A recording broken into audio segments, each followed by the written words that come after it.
A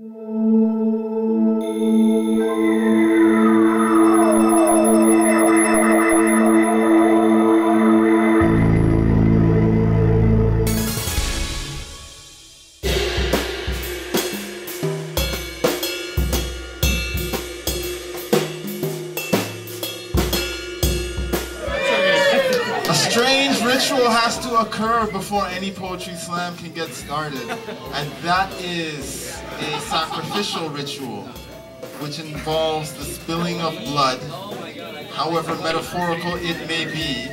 We have a sacrifice poet, and yeah, please welcome the man on the scene up here in Whistler when it comes to literary and performing arts, Mr. Stephen Vogler.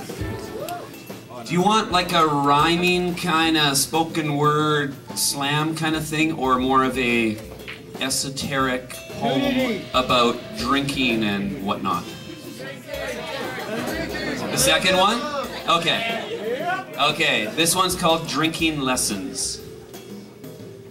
Words stick sideways in my throat. Thoughts poorly built in the brain stumble and perch on a dry tongue. But imbibe the spirits. Take first drink, everybody.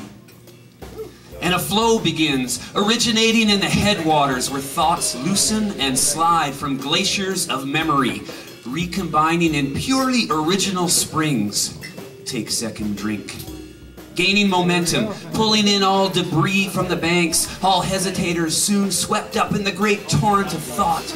Words flowing in a stream of delight, leaping from my tongue in jetés to your eager, thirsty ears, perhaps to freeze in a crystal of memory, to be, take third drink, or not to be, freed in some future where the spirit loosens your own mind and turns your words into a liquid flow of language. Please welcome Johnny Fleet. I wrote a haiku to start off, and if I get to the next round, I wrote a full-on poem, so just keep that in mind, judges. If you want more, there's more to come. So here's my haiku. The snow falls on me, angels crashing on my face, lost from sky above. Our next poet is Ransford Brempong. It was a Winnipeg cool breeze. The mosquitoes flew with ease in the summer of '89. I was a young whippersnapper, a tree fort camper, in the parks trying to collect all the frogs I could find. Until that day, I turned on the TV and saw Old Sport dancing with Michael Jordan like he was one of a kind. It was love at first sight. I stayed up all night, as the way that they moved, it blew my mind. But at first, me and Old Sport, we were like criminals to courtroom verdicts, because we never agreed. See, because I was severely uncoordinated and lanky, and Old Sport, well, she was always looking for another kid about 2 times the size of me. So when I sized her up and told her I was playing for the love of the game, she was cautious at first, but then seemed quite pleased. So I told her we were playing for grass stains on rug burns, for hustle plays that would leave us having recognizably reconstructed knees. But when you've loved something from first glance, you'll pay that cost to have that dance. So ACL surgery and scars were the fee. But like I was saying, Old Sport, well, she was always looking for another kid about 2 times the size of me.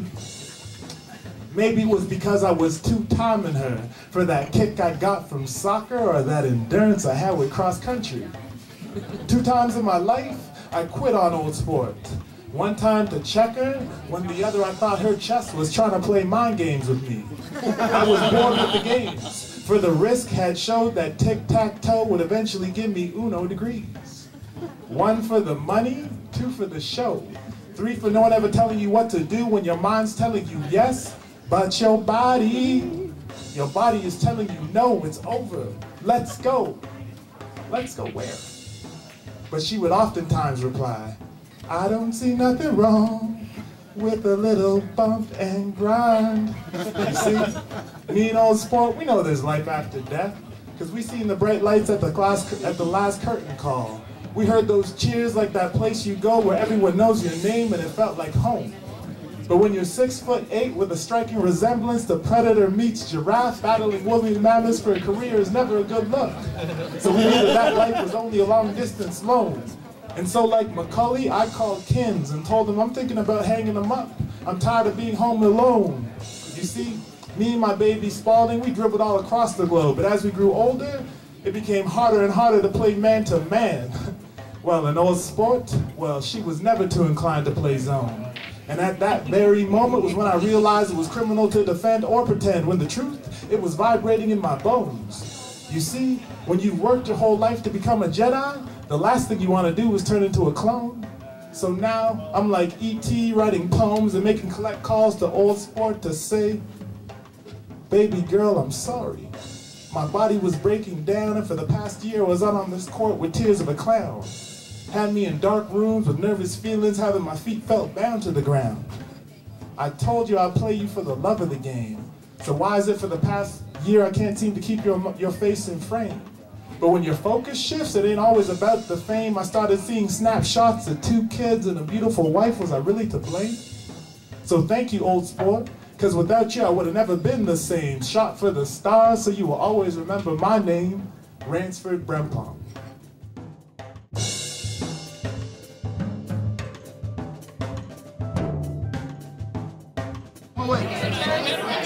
I desire someone who fascinates me. I desire someone who fascinates me. I think that would help. And by help, I mean enhance. Let our words dance to tribal war chants for peace of mind, and find out everything there is to find about each other as individuals and entities together. My physical so connected to my mental, that's just how I'm wired. I desire them to stimulate my mind before anything else, and I won't demand. I can hold my own. It's a momentary release from the relentless pace of time, and I find redundancy tiresome. Fascinate me, challenge me, and push me to find a better way to be. I don't need a guru, and I don't need you to complete me. Just fascinate me, please, like a child. When they first perceive a rainbow reflecting the whole spectrum of colors, fascinate me like light and water combined. It's the year of the rooster, and I was stealing bases like Ricky Henderson before I was even a little punky Brewster. So at the tender age of 2, I was climbing Mountain Dews like this cock-a-doodle-doo. Because I've always been good at connect the dots. I come from wise parents, as I was well taught to never throw stones at a glass house, then hide your head when you get caught. I'll just tell you I did it, then give you the reasoning to connect my thoughts. My poetry game? It'd be like when Stevie Wonder went blind. They were like, boy, you'll be fine, just drink this wine, because you're only going to get better with age. So now they call me the ageless one. They say the innocent die young, but I feel for the young and dumb. So ready for that next bit of CNN propaganda that they'll eat up lies like starving children looking for crumbs, while in third world countries, starving children really be looking for crumbs. It's sad. I'm childish in nature, but the wisdom, it's deep-rooted in my bones. And I've been told I'm wise in between my eyes since I got the brain of an autistic kid. And when it comes to the consciousness, I'm a prodigy, because I come from two dimensions. The dopeless hope addict. The ghost in the machine, the place where the physical and the spiritual convene, because I've always been grown. Like an old black bulky house phone's ringtone. Like a 7-year-old child raising his younger sibling while his mother does crack on the stove, now that's grown. In a former life, I was an informer to inform the living with the goal to form life. You try to say that 3 times fast staring at the moon into the night. In a former life, I was a bubbling stream. I nurtured the trees, watered the soil, I mentored the grass green. You see, I encouraged the yellows to sing the blues. That's how you make green. I encouraged the yellows to sing the blues, making words crisscross into beautiful music that can penetrate your cornea like iTunes. Painted pictures so vivid that you can now see clearly with your eyelids shut to a quarter past high moon. So when I opened my eyes to the baboons, I told the government I wanted change. They think in coins, so they said, what amount? I said, a mountaintop we must all reach the peak. Raising the deuces, I was the magnetic force that wise minds and gentle souls seek, because I've been trying to tell you it's simple. Either you build or you destroy. And I'm steady building like a carpenter with a message jumping out of a plane. I hope this parachute deploys, because if not, then in these 3 minutes and 10 seconds, you just bared witness to a kamikaze flow. I'm just trying to give you food for thought, so that when you chew, You choo-choo to think I can, because we're all little engines that could. Give it up for the Musical Lounge, and give it up for Annalisa for making this whole thing happen. My name is Gruffmouth. I'll be back here in Whistler on November 26th. Thank you for, yeah, I just want to say real quick, thanks for even listening to my poems. Like, I am a poet, but I didn't even realize I could really write or perform poetry up to about maybe 2 years ago. I'm an East Coaster from Toronto and moved out here about 5 years ago to Squamish, but I used to play professional basketball. I played on the Canadian national team for almost 8 years or so. But so a lot of my poems are basketball reference, like the first one. And I just realized I could write. My last year I was out in Germany, in Dusseldorf, about 2010. I just read a book and I realized I could remember shit if I kept it in a certain place, as weird as it sounds. And I started writing. So like that's for everyone. If I could say like put a little plug out for poetry. It is kind of dope if you can really write something in your head. It doesn't have to be like nerdy and reading a book. It's whatever. It's anyone's experience. If you can come out and share it, it's very cool. And I appreciate everyone who listens. Yeah, so that's what's up.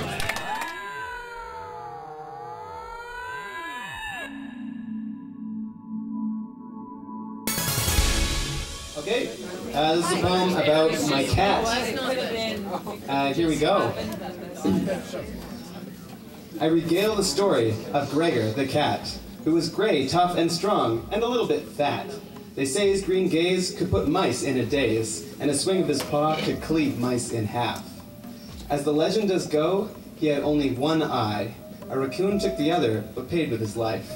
And Gregor didn't care. His emerald stare could steal a cat's soul, that's a fish pun, and could steal his wife. He had a family of humans to his heart he held near. Still he wandered the forest and hunted down deer. Because at the end of the day, old Gregor was a stray, a great force of nature that was meant to be feared. Then one fateful day, Gregor felt his insides were cut. He had crystalline structures growing inside his guts. And the doctors did say he won't last a day, but he pissed out the obstructions in a river of blood. Though the farm provided plenty and the farmers were kind, the living was too easy, his life too reclined. So one morning he left, the poor farmer's bereft, to live out his days as a woodland feline. So they say he's still roaming the forests at night, reminiscing of a time humans brought him delight.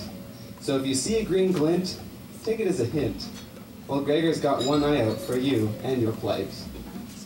Thank you.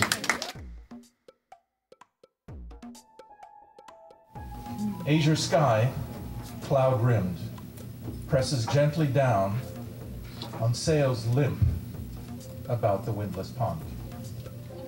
Creating new paths, leading youth's heart to new pastures, accepting past lessons. All right, I'm just going to do a couple of short ones. One is basically the end of a longer poem that I wrote a long time ago, and the other one is just a remix. So the first one is called The Hammer. It's what a hammer can pry, what a hammer can build, but what a hammer cannot supply is the mind and the will. And the other one is called Common Sense. I once gave a man 2 pennies who asked me for some change, but what he really needed was a common sense he lost along the way.